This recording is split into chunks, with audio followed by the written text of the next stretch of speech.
Du klikkede, fordi podcasten sagde, at Azure AI Foundry er en fælde. Ikke godt, du er kommet til det rette sted. Her er løftet på forhånd. Copilots bryder sammen uden forankring, grounding, men værktøjer som Retriever, Augmented Generation, RAG, med Azure AI Search, Hybrid og Semantisk, plus evaluatorer for forankring, relevans og koherens, er de faktiske rettelser, der forhindrer dig i at levere hallucinationer forklædt som svar. Vi springer markedsføringspræsentationerne over og viser dig overlevelseshåndbogen med reelle eksempler fra feltet. Abonner på M365 Show nyhedsbrevet og følg livestreams med MVP-eksperter. Det er der, arerne og løsningerne findes. Og da de første revner normalt viser sig i multimodale apps, lad os starte der. Hvorfor multimodale apps fejler i den virkelige verden. Når du ser en multimodal demo på scenen, ser den fejlfri ud. Præsentationsverdenen smider en tekstanmodning, et rent billede, måske endda et hurtigt stemmeinput, og modellen leverer et perfekt diagram eller et skarpt kontraktoversigt. Det hele føles som magi. Men i det øjeblik, du prøver det samme i en rigtig virksomhed, slides glansen hurtigt af. Demoer kører på uberørte input, arbejdspladser kører på skrammel. Det er den reelle opdeling. I produktion giver ingen din model omhyggeligt iscenesatte skærmbilleder eller CSV-filer, formateret af et standardiseringsudvalg. HR fodrer den med tværede offentlige ID'er. Indkøb trækker PDF-filer, der er i deres 5. faxgeneration. Ind i økonomi tager et billede af en faktura med et knækket Android-kamera. Multimodale modeller kan håndtere tekst, billeder, stemme og video, men de har brug for velindekserede data og hentning for at præstere under rodede forhold. Ellers beder du bare modellen om at improvisere på affald, og ingen mængde GPU-forbrug retter op på skrald ind, skrald ud. Det er her Retrieval Augmented Generation, RAG, formodes at redde dig. Kort sagt, modellen kender ikke din forretning, så du forbinder den til en videnskilde. Den henter et stykke data og former svaret omkring det. Når matchet er skarpt, får du nyttige, forankrede svar. Når det er sjusket, fritstiler modellen og spytter selvsikkert nonsens ud. Det er sådan, du ender med en chatbot, der sværger, at din virksomhed har en ny Q3-rabatpolitik, der ikke eksisterer. Den blev ikke bevidst, den trak bare de forkerte data. Azure AI Studio og Azure AI Foundry er begge baseret på dette mønster og understøtter alle former for modaliteter. Men haken er, at RAG kun er så godt som dets data. Her er det centrale punkt, de fleste teams overser. Du kan ikke bare tilslutte en hentningsmetode og kalde det godt. Hvis du vil have resultater, der holder sammen, har du brug for hybrid søgeords plus vektorsøgning, toppet med en semantisk genrangering, re-ranker. Det er indbygget i Azure AI Search.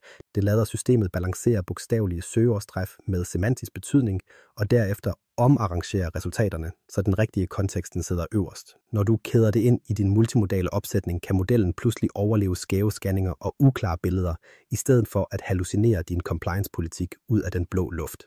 Lad os nu tale om, hvorfor så mange udrulninger falder til jorden. Virksomheder forventer polerede resultater på dag 1, men de budgetterer ikke med evalueringssløjfer. Uden kontrol af forankring, relevans og koherens, der kører i baggrunden, bemærker du ikke afvigelser, før brugerne allerede er brændt. Mange tidlige implementeringer fejler hurtigt netop af denne grund. Outputtet lyder korrekt, men ingen har verificeret det mod kildens sandhed. Det behøver ikke at ende i fiasko. Carvana er en af Foundry-kundehistorierne, der beviser dette. De gjorde selvbetjenings-AI faktisk nyttig ved at finjustere hentning, forankre deres agenter korrekt og investere i observerbarhed, observability. Så her er den kontante konklusion. Multimodal AI bryder ikke sammen, fordi AI'en ikke er smart nok. Den bryder sammen, fordi dataene ikke er forberedt, indekseret eller overvåget. Foder skrammel ind i hentningssystemet, spring evalueringer over og se tilliden brænde. Men med hybridsøgning, semantisk genrangering og konstante evalueringer kan du behandle fakturaer, kontrakter og billeder med svar, der stadig lander i virkeligheden i stedet for fantasi. Og når forankringen er i orden, kommer en anden risiko til syne. For selvom datakanalerne er rene, kan systemet, der driver dem, stadig spinde ud. Det er der spørgsmålet skifter. Hjælper agenten, der koordinerer alt dette, faktisk din forretning, eller forvandler den bare i al stilhed dit IT-budget til bålbrændsel? Hjælpsom agent eller dyrt papirvægt? En agent koordinerer modeller, data, trigger og handlinger. Tænk på det som en trafikbetjent for dine automatiserede arbejdsgange. Denne kløft mellem den rene definition og den rodede virkelighed er der, hvor de fleste teams skrider ud. På papiret ser en agent fantastisk ud. Du giver den instruktioner, peger den mod dine data og apps, og den skal køre processer, hente svar og endda starte arbejdsgange. Men dette er ikke en perfekt kollega. Her er skelnen, som mange overser. Copilots og agenter er ikke det samme. En copilot er grundlæggende en promptven. Du spørger, den svarer, og du bevarer kontrollen. Agenter træffer derimod beslutninger uden at vente på dig. De følger dine vage instruktioner til punkt og prikke, selv når resultaterne ikke giver mening. Det er der, automatiseringen enten sparer reel tid eller snubler over i kaos, som du skal bruge dobbelt så lang tid på at rydde op. Sandheden er, at mange teams giver deres agent en jobbeskrivelse, der lyder som et valgflæsk. Optimer processer. Giv indsigt. Hjælp mennesker. Agenter uden afgrænsning holder sig ikke pænt i deres bane. De går amok. De opfinder problemer, der skal løses. De duplikerer poster. De kører i endeløse sløjfer. Mange organisationer rammer forhindringer tidligt, fordi de aldrig stramt afgrænsede deres agenter, aldrig tilføjede valideringstrin og aldrig instrumenterede telemetri. Uden disse beskyttelsesværn er dit skinnende nye værktøj blot en hensynsløs praktikant med administratorrettigheder. Og det er her Microsofts stack faktisk giver dig brikkerne. Copilot Studio er lavkodestedet, hvor udviklere designer agentens adfærd. Derefter er Azure AI Foundry's Agent Service den virksomhedsstillat, der sætter disse agenter i produktion med observerbarhed. Så hvordan ved du, om din agent faktisk er nyttig? Reducerer den menneskelige timer, eller trækker den dit personale ind i fejlfindingsarbejde? Indsamler du målinger som forankring, flydende sprog og koherens? Har du telemetri på plads, så du kan opfange afvigelser, før brugerne begynder at klage? Vejen ud er ved at bruge Azure AI Foundry's observerbarhedsfunktioner og indbyggede evaluatorer. Disse er ikke valgfrie tilføjelser. De er den dokumenterede måde at måle forankring, relevans og koherens på. Den autonome agentfælde. Autonome agenter er der, hvor hypen bliver farlig. Fælden er simpel. De venter ikke på tilladelse. Copilot holder pause for dig. Autonome agenter gør ikke. Og når de træffer en dårlig beslutning, sker skaden øjeblikkeligt og spreder sig på tværs af din tenant. Copilots er reaktive, agenter er proaktive. I stedet for at sidde stille, indtil nogen skriver en prompt, afgrænser du agenter til at overvåge servicetilstand eller køre arbejdsgange automatisk. Men her er den vigtige kontekst. Autonome agenter i Copilot Studio er i dag stadig i preview. Og selv Microsoft siger, at du har brug for livscyklusstyring, beskyttelsesværn og Copilot Control System på plads, før du overvejer at rulle dem bredt ud. Hvad er overlevelsestjeklisten? 3 skal gøres kommer før enhver iøjnefaldende automatisering. Afgrænsning af identitet og adgang. Giv din agent minimale rettigheder. Lovning og tilbageførsel. Rollback. Hver handling skal efterlade et spor, du kan auditere. Indholds- og adfærdsfiltre. Microsoft kalder dette Azure AI Content Safety, filtre, der forhindrer en ivrig bot i at generere upassende svar. Ansvarlig AI handler også om etik. Forestil dig en HR-agent, der automatisk flagger medarbejdere som risikable, eller en økonomiagent, der tilbageholder leverandørbetalinger, den fejlagtigt klassificeres som svindel. Dette er fejl med menneskelig påvirkning, der har juridiske konsekvenser. Observerbarhed er ikke valgfrit. Du skal bruge dashboards, der viser hvert skridt, en agent tager, og evaluatorer, der kontrollerer, om dens output var forankret, relevant og koherent med din politik. Og du har brug for human-in-the-loop-muligheder. Den rigtige analogi her er at lade en teenager lære at køre bil.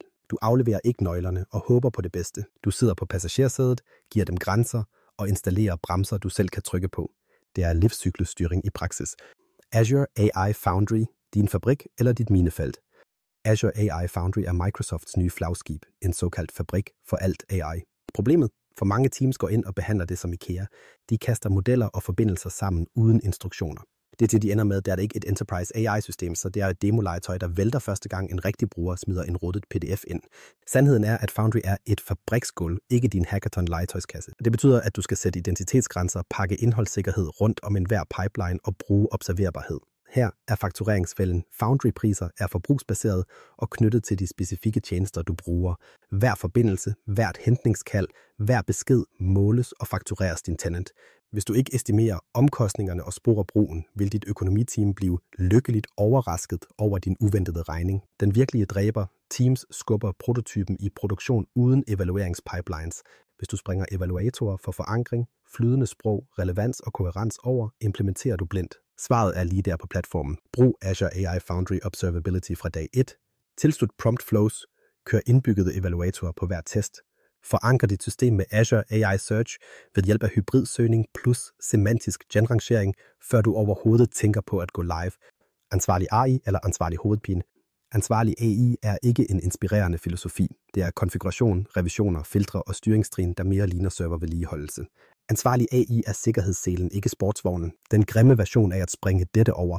Tilslutning af en bot direkte til dit HR-lager uden tenant-afgrænsning. Botten hjælpsomt offentliggør medarbejderlønninger i chatten. Nu har du et brud på privatlivets fred. Hvad holder det rod væk?